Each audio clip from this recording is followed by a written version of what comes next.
After the butler and Zane leave, I begin to explore the mansion. While the skeleton is suspicious, neither the Hunter's Watch nor my evil can detect any metaflux from it. Maybe it is just a quirky decoration. I climb up the stairs. Above me is the collection room on the 3rd floor. Through the door, I can hear 2 people talking. I've invited you to my home several times before. You only visit when I'm not feeling well. Dr. Zane, I wonder if you see me as a patient or just a subject for observation. According to the OXO remote monitor, your vital sign data has improved. The equipment also determined your age to be far younger than what it actually is. Aren't you curious about why I haven't died yet? I'll admit I was for a time. However, it was nothing more than that. The silence in the mansion almost amplifies every sound, making the conversation upstairs anything but pleasant. I'm hesitant about climbing up the steps. I'll wait for them to finish talking. I haven't even taken 2 steps when a bone-chilling laugh resounds, followed by a feeble coughing fit.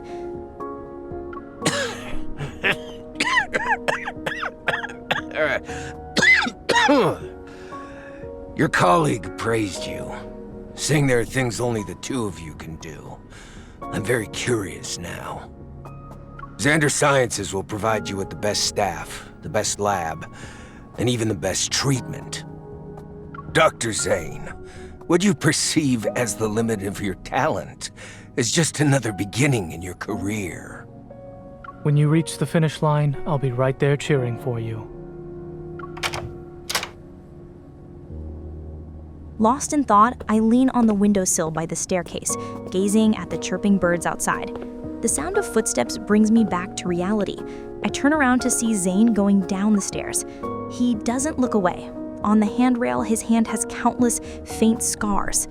Listening in? Not really. It seems like someone is trying to headhunt you. You're good at not giving in to temptation.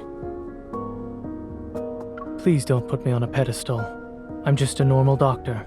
I have no intention of straying from the path I've chosen. Eavesdropping isn't exactly polite, especially when Zane's personal matters are involved. I steer the conversation in a different direction. A normal doctor who won the Starcatcher Award and is the youngest person to receive the Linday Award? I promise I'll never be late to your appointments in the future. I make a gesture to show I'm swearing on my honor as a joke. Zane reaches out to put my hand back at my side, but then an almost imperceptible ripple appears in the air, like someone plucked a cord. It's Metaflux! The residence trail leads straight to the collection room. I run up the last few steps, and the Hunter's Watch confirms my suspicions.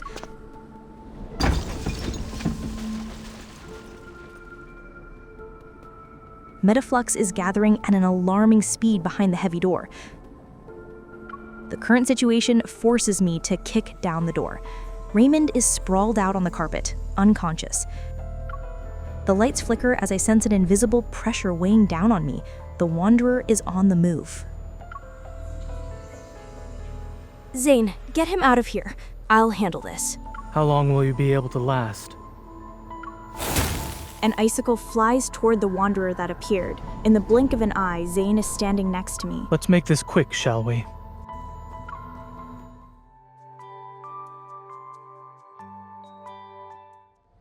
Male, 39 years old. He collapsed from shock because a Wanderer appeared 5 minutes ago. No external injuries. His heart rate is normal and his pupils react normally to light. The address is... After contacting a rescue helicopter, Zane helps the butler move Raymond to another room. The Hunter's Watch scans every corner of the collection room, sending data back to HQ. Intelligentsia type, estimated threat level to be at least B, had yet to form a protocore. There are no casualties or any metaflux. Over and out. A notification appears telling me the mission is now considered complete, but I can't shake off this lingering feeling of unease. While the Wanderer has been dealt with, something's still off about this room. Huh? That's A stunning oil painting hangs on the wall opposite of the sofa. It depicts a brilliantly blue sea with cascading white waves. Each brushstroke feels alive, as if countless fairies are jumping out of the water. At the edge of the sea, the water is gradually stained crimson, like something is being torn apart, swallowed, and coalescing into a blood clot. What a peculiar painting. I try to scan it, but there's nothing. I place my hand on the frame and try to resonate with it. The gloomy weather, the sound of the ocean, a salty humidity slowly creeps into my hair. This is...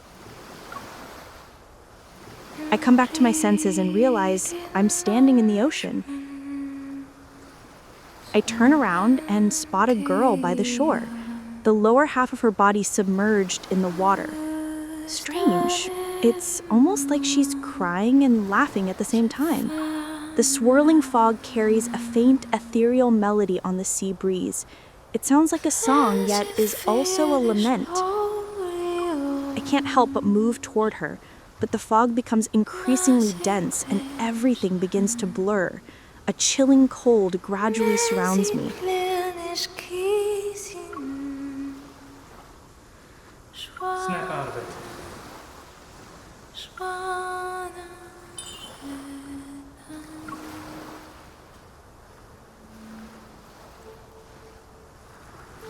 I blink a few times. I'm back in Raymond's collection room. Did something catch your eye? You were in a daze. Zane frowns, holding a cup that's been completely frozen. Speechless, I touch my neck. Seriously? You've been smacking it against my neck? The teacup didn't work, so I had no choice but to increase the dosage. What happened? I shake my head and look at the painting again. A metaflux-infused painting causing hallucinations. Could this be why Raymond was acting strange? Was it also that wanderer's hiding place? The rescue helicopter arrives and takes in the unconscious Raymond. Zane insists on accompanying him to the hospital. Take care. Try not to forget the time of your next checkup. I know. Don't forget about your car. Make sure it gets repaired. Thank you.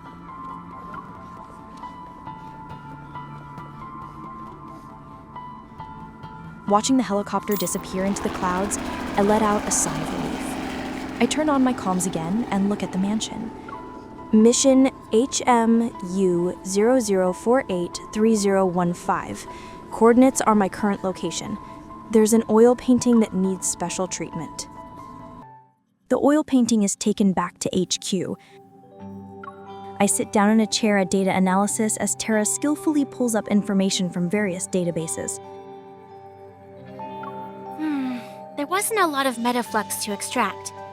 It'll be a while before the analysis gives us any useful info. Can we figure out where the painting came from? Already ahead of you.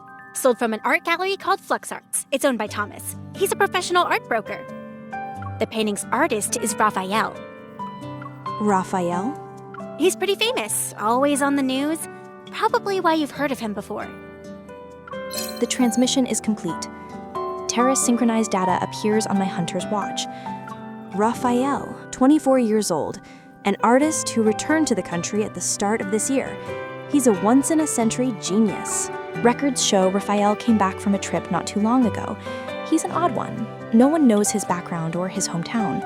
He rarely interacts with other artists. Industry insiders say Raphael locks himself in his studio for half the year, then spends the rest of his time traveling the world for inspiration. As for his paintings, just last month, his art broke the record for highest selling price at Lizio auctions. An artist of this caliber, meeting him in person might be challenging. I skim through the long list of awards before stopping to look at a photo of him. A sense of déjà vu washes over me. He's that rambling weirdo with the fish? The photo is a good shot. Through the glass and in the middle of a crowd, it captures the moment he turns to look at the camera. He seems to be smiling, yet there's a subtle aloofness. He's quite different from the person I met at that time. Might be challenging still means there's a chance. Where is the gallery located?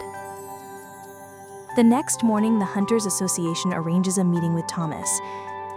He is not only the owner of Flux Arts, but also Raphael's agent.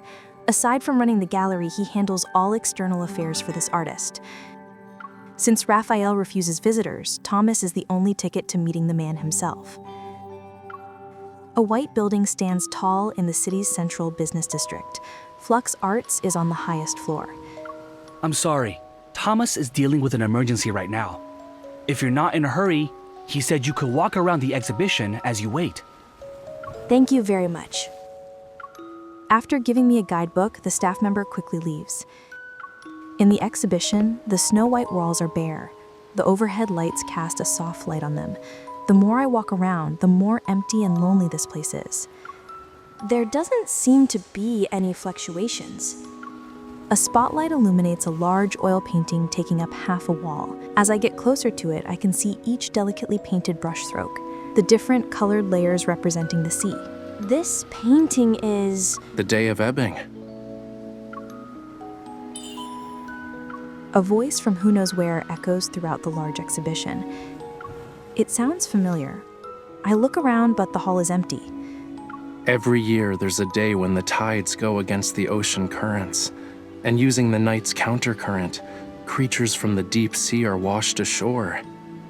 Once the tides recede at dawn, they return home. As a result, everything they met that night turns into distant memories of the surface world.